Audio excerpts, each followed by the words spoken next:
Здравей, аз съм Красимира и те каня да ми гостуваш в моето импровизирано вълшебно ателие. Настани се удобно и си представи как в ателието е тихо, спокойно и сякаш времето е спряло.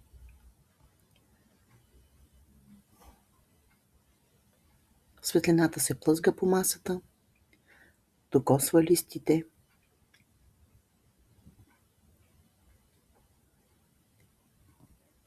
боичките,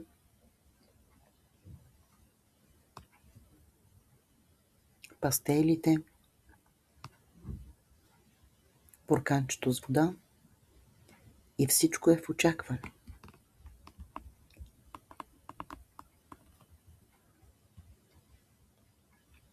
на нашата среща.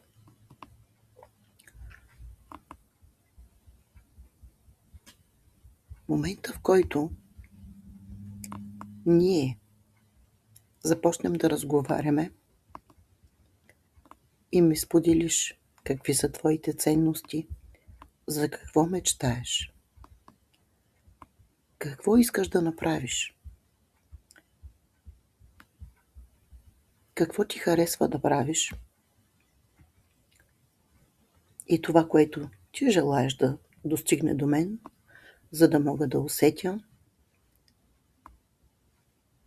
и да го пресъздам през картите.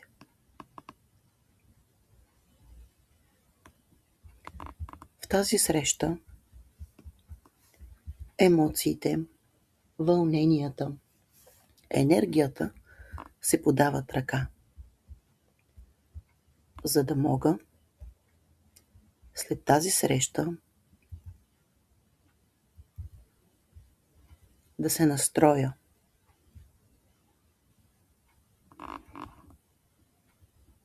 и да позволя на това, което усещам, да живее и да диша върху листа.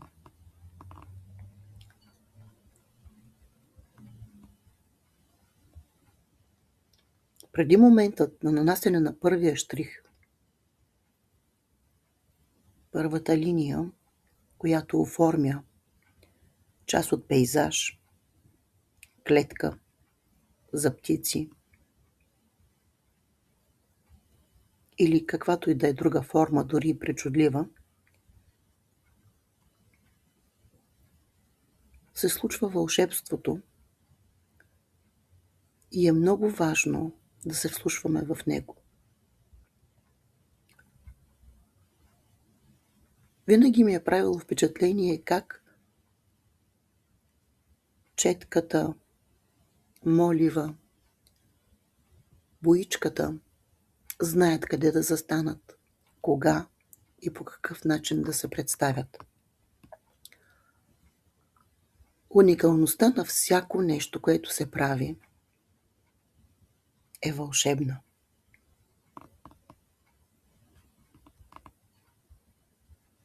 Има моменти на пауза, в която аз се вслушвам в това, което усещам, а картината ме наблюдава. Показва ми на къде да продължа, къде да поставя удивителен знак. Това, което се случва, е доверие. И когато това доверие е достатъчно топло и приветливо, идват думите.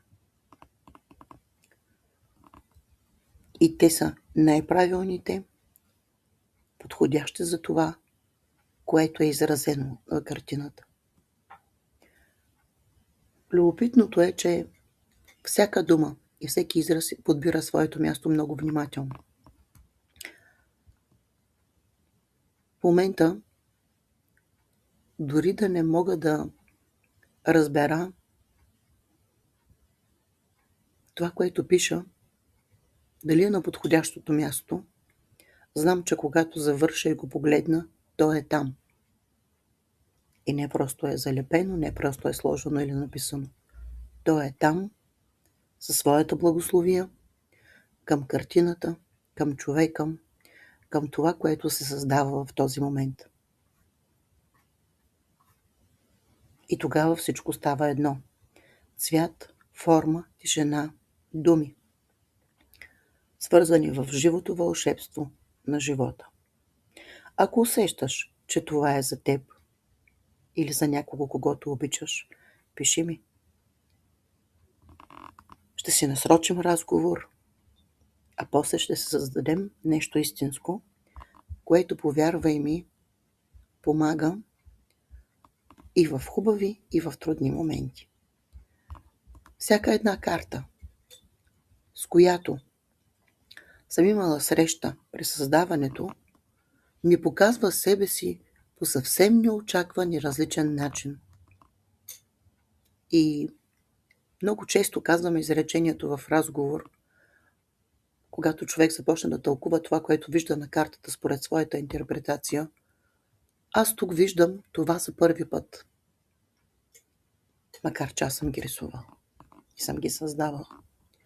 Винаги, когато човек избере картата си, знам, че е правилната. Знам, че е неговата и тя има да му даде посланията, които знаят, че ще бъдат чути и разбрани в момента. Винаги, когато човек изтегли картата си, ако сме наживо, усещам как се вълнува. Защото енергията и емоцията се пренасят дори и във въздуха. Красотата на това, което съм създала, емоцията, която е вплетена и която ми се е доверила, е дошла и диша, казват думата си. Започвали сме разговор с дума и след това от тази дума се получават нови посоки, нови вдъхновения, нови реакции, нови пътища и нови решения. Дори по този начин съм разбирала и за това как хората са забравили за свои бижута, които са пребрали и наскоро дори са си мислили как да ги занесат на поправка. Как идеи, които имат привидно представени на картината като пакет или като кутия, очаква да ги зарадва, да ги изненада и да им донесе вълнение още по-голям. Когато се доверим на всичко това, се случват чудесата. Една дама ми се довери и аз тогава направих първия опит, но той се превърна в едно приключение, защото изживях всяка карта. Напълних ги с толкова много благодат и любов и с вдъхновение. Дамата работи с деца, с творчески вълнение и вдъхновение, изпълнена на душата й. И след толкова време, след като са създадени, те продължават да я радват по същия начин, както и в първия момент, когато я ги показах. Всяко нещо има своята причина и своето време. Нека да позволим на вдъхновението и на радостта да бъдат гости в деня ти. Аз съм готова да ти съдействам. Когато усетиш, че е твоето необходимо време за вълнение и радост, можеш да ми пишеш, за да си запазиш час. Благодаря за доверието.